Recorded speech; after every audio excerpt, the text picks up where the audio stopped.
A guilty plea in the death of a high schooler. Moments later, chaos outside the courtroom. We told you about this happening last week, and today those involved back inside the courtroom. Reporter Penny Commit was there last week and again today. Penny, what did you see?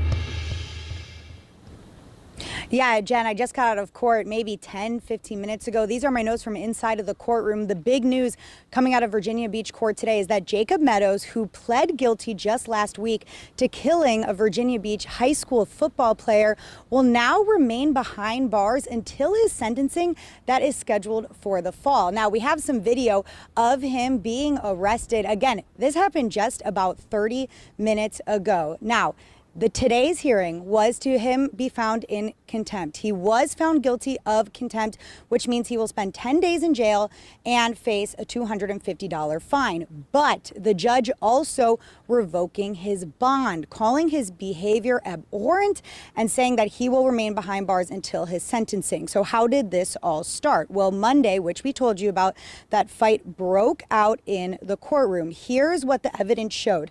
The judge said that on Monday, Meadows, who again was the one that pleaded guilty, turned around to speak with his attorney, supposedly.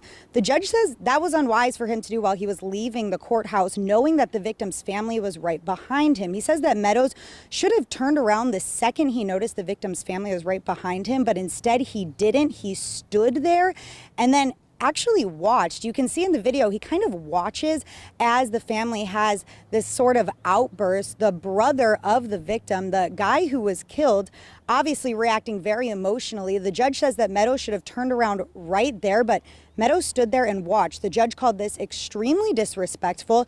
The defense tried to argue that the brother back in 2020 during the original bond hearing also had another emotional outburst, but the judge said that he honestly doesn't really care because that should have given Meadows even more of an understanding that something like this could have happened. So Meadows was back at home with his family. He actually did admit to being happy last week during the plea hearing because he got to go home and see his daughter, but that's not going to be the case anymore. He will be behind bars until his sentencing in October. And just while you know, what he pled guilty to last week was 2 counts of possession of marijuana with intent to distribute, 1 count of conspiracy, and then another count of voluntary manslaughter. And in that plea hearing, we found out that he will maximum face 7 years in prison. Obviously, now it's going to be more. He will be in jail until that sentencing. Also want to mention the judge did recuse himself from the sentencing hearing. He said in court he would have a hard time accepting that plea agreement. Therefore, he recused himself.